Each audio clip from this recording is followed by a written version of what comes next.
Ok, olá pessoal. Então, primeiramente quero agradecer ao convite para participar aqui do Acerto, mais uma vez online, aqui no ano de 2022. E agradecer também a todos vocês que vão assistir aqui essa aula comigo, espero que gostem. Então, eu vou falar um pouco para vocês sobre o impacto da sarcopenia no paciente cirúrgico oncológico. É um tema muito relevante, um tema novo, e eu vou trazer aqui para vocês algumas experiências aqui do nosso grupo. Bom, de uma forma mais didática, eu gosto de começar sempre com caso clínico, então aqui é um caso típico de um paciente que interna nas nossas unidades, né? Um paciente com câncer gástrico, idoso, masculino, aproximadamente 5 meses que descobriu o câncer. É importante lembrar que esse paciente, ele será candidato a uma cirurgia de grande porte, né? Por exemplo, aqui uma gastrectomia total, e aqui para vocês olharem, então, como que provavelmente será o procedimento cirúrgico, né? Um procedimento de grande porte e que tem todo um processo de recuperação pós-operatório com processo inflamatório. Isso é importante entender para entender a gravidade dessa condição que esse paciente vai ter no pós-operatório. Então, é um paciente que já está comendo pouco, uma quantidade pequena de alimento já com baixo valor calórico, né? Ele perdeu peso, muito peso, olha aqui, ele perdeu uma quantidade de 26% do peso, foi classificado como desnutrido grave, ele está muito fraco, fica a maior parte do tempo deitado, que é uma característica dos nossos pacientes graves, né? Paciente com câncer idoso, e antes de ficar doente, ele comia de tudo. Então, é um caso típico que aparece nas nossas enfermarias. Importante lembrar que ele já é desnutrido grave.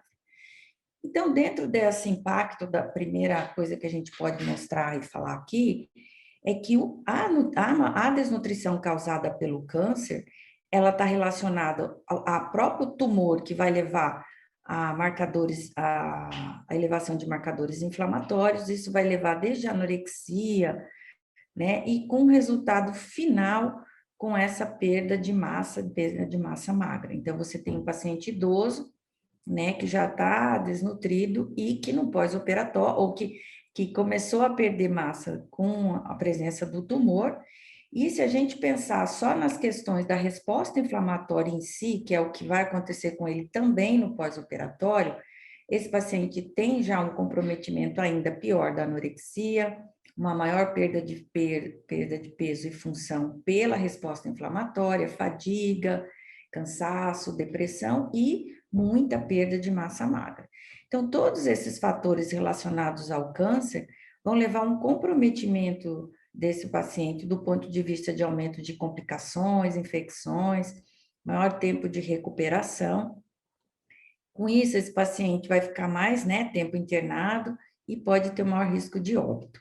E isso tudo, se esse paciente tiver uma alta hospitalar, por exemplo, esse paciente vai ter uma piora na sua qualidade de vida e tudo isso está relacionado ao aumento dos custos hospitalares.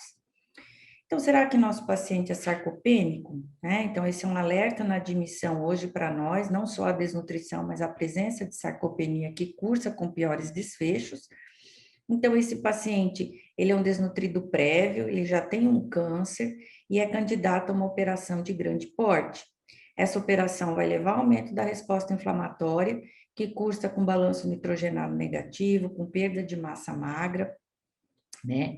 E isso vai levar a uma piora ainda mais da sua condição. Será que a gente tem dúvida que ele é sarcopênico? Vamos lá, né? Então, nós temos a sarcopenia, ou essa alteração da qualidade e da quantidade de massa magra, que é uma das características da sarcopenia, e hoje mais a função do que a massa, diante de uma doença crônica e de um trauma cirúrgico. Temos, então, a sarcopenia, essas alterações relacionadas à idade, relacionada à própria doença, a inatividade física, né, principalmente que esse paciente é um paciente que fica mais tempo sentado, e ainda os problemas levados à desnutrição. Então, se a gente pensar, esse nosso paciente preenche todas essas características que vai cursar, sim, com a presença de sarcopenia. Ainda lembrando que esse paciente, ele é idoso e que o envelhecimento leva à perda de massa magra. Então, nós estamos falando de um paciente que já tem uma sarcopenia primária, se aqui vocês olharem a perda da área muscular com a idade, aqui também mostrando pessoas com o mesmo IMC, só que com idades diferentes, mostrando essa perda de massa, que é essa parte escura, com aumento de gordura corporal.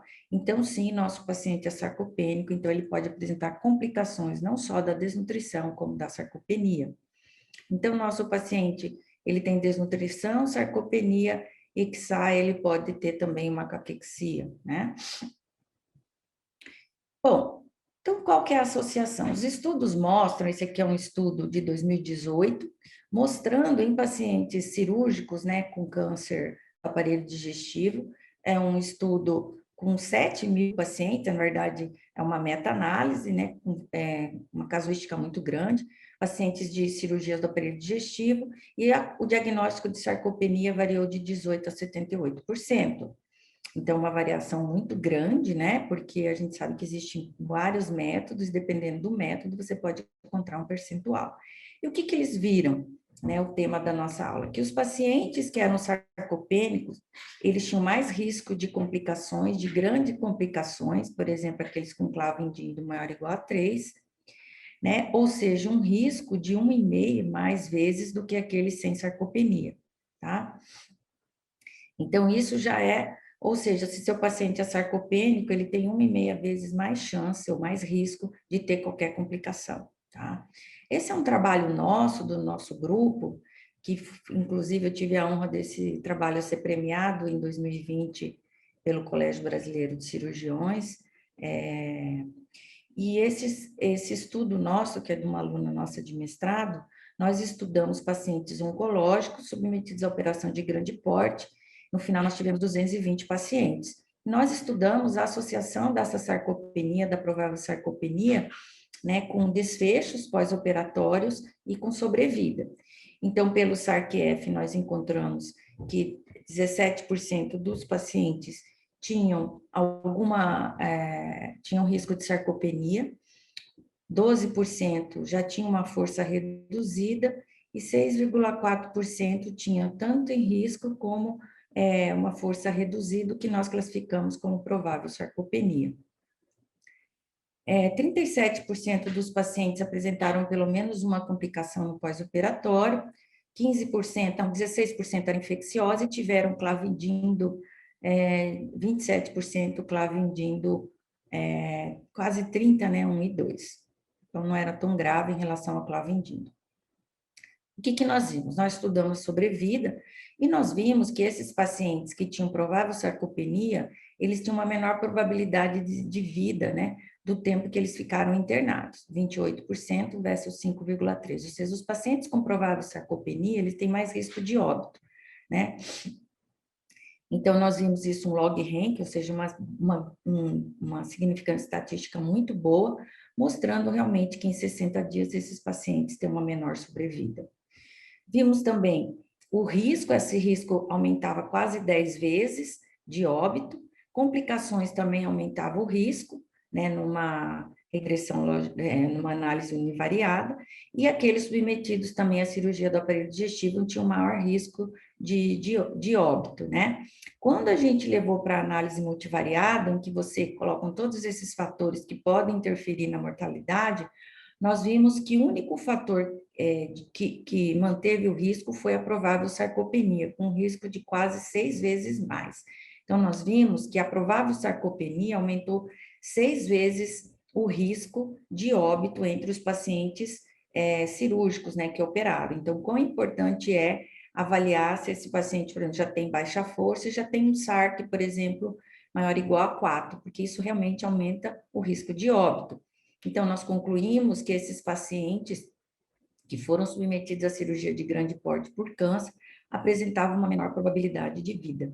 E ainda que essa provável sarcopenia, ela é um fator por si só ela sozinha, ela pode aumentar essa mortalidade. Então, ela é um fator de risco independente.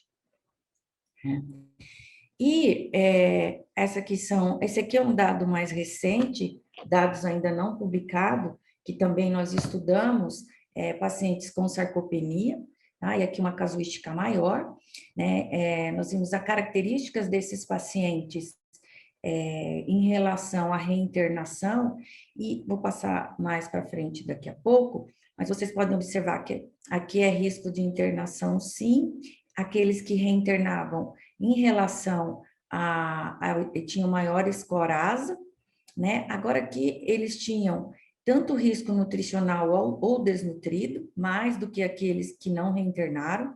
Em relação à sarcopenia, nós vimos também que os pacientes com provável sarcopenia foram aqueles que reinternaram, e quando a gente juntou desnutrição com provável sarcopenia, manteve essa significância, ou seja, aqueles pacientes que reinternam eram aqueles que tinham ao mesmo tempo desnutrição e provável sarcopenia. Quando nós levamos aqui para avaliar essa reinternação no período de 30 dias de pós-operatório pela regressão logística multivariada, nós vimos aqui, né, que o único fator de risco foi realmente a provável sarcopenia junto com a desnutrição pela SGB e C. Então, aqui mostrando que estar desnutrido e sarcopênico é um preditor de risco independente para reinternação em 30 dias de pós-operatório. Tá? Então, quão é importante também, se você tem um paciente que já é em risco, ou e junto com desnutrição, ele tem mais risco de reinternar, tá? Esse aqui é um estudo publicado em 2017, que avaliaram também, esse aqui já é um outro estudo, em pacientes que foram submetidos a cirurgias por câncer de esôfago, 98 pacientes. E eles definiram a sarcopenia conforme o consenso europeu, baixa massa, baixa força ou baixa performance. Eles encontraram um percentual de 31,6%, e também eles observaram que esses pacientes que foram submetidos a câncer de esôfago, eles tinham mais risco de reinternar, 42,9% versus 16%. Tá? Então, outros estudos mostrando a mesma coisa que nós encontramos. Também eles encontraram na regressão logística multivariada, que a presença de sarcopenia foi um indicador de reinternação. Também encontraram uma piora da sobrevida, então aqueles pacientes com sarcopenia aqui nessa linha amarela são aqueles que morreram, tiveram mais risco, né, mais chance de risco de óbito ao longo da internação. Tá? Eles viram, então, como nós vimos, que a sarcopenia foi um preditor para óbito. Então, a gente já sabe que existem os efeitos negativos, né, da sarcopenia nos pacientes cirúrgicos. Então, o ideal é que a gente possa, então, melhorar isso através de uma melhor oferta de calorias e proteínas, se a gente for pensar em intervenção, uma atividade física pré-operatória, também junto com a dieta hiperproteica, com imunonutrição, e para modular essa resposta inflamatória, a gente pode usar, então, o ômega 3. Alguns estudos já mostram isso, né, dentro desse tratamento. Então, atividade física com exercício vai acelerar a recuperação conforme o que diz o projeto Acerto. Então, aqui você tem pacientes que há uma melhora da sua condição, né, melhora da sua recuperação. Aqueles que pré-habilitam têm menos complicações, ao contrário, que aqueles que não têm nenhuma pré-habilitação, eles pioram. Então, essa é uma chave para tratar os pacientes no pré-operatório e reduzir, por exemplo, ou melhorar, atenuar, mitigar os efeitos da sarcopenia no paciente cirúrgico candidato a essas operações. O objetivo, então, é acelerar a recuperação desse paciente através dessa intervenção nutricional com atividade física, então, melhorar isso, que isso seja feito de uma forma que esse paciente vai recuperar mais rapidamente. Aqui eu deixo para vocês, né, eu não vou explicar tudo, mas isso aqui foi nós criamos agora como que é para a trajetória do paciente cirúrgico, então, na pré-hospitalização, fazer um tratamento nutricional junto com atividade física, onde vai entrar a terapia nutricional hiperproteica com imunonutrição. Esse paciente pode fazer isso em sua casa, até 4 semanas antes, ou quando, se ele for internado 7 dias antes com imunonutrição. Lembrando que a atividade física está indicada até 4 semanas, com exercício que o paciente tem condições de realizar. E o jejum pré-operatório, né, abreviar o jejum no dia da operação e seguir com o tratamento, não só durante a hospitalização, mas também esse paciente deve ser acompanhado no seu domicílio, também continuando também com a terapia nutricional, ou suplemento oral ou interal, e atividade física. Então, essas são as considerações finais. É importante lembrar que esses pacientes que têm desnutrição ou sarcopenia apresentam risco elevado para complicações, eles têm maior probabilidade de vida, e a pré-habilitação multimodal com nutrição e exercício e outros fatores contribuem para a melhora dessa condição e para acelerar a recuperação do paciente. Então, é tempo de agir para que diminuir esses riscos de complicações e desfechos desfavoráveis no pós-operatório. Muito obrigada.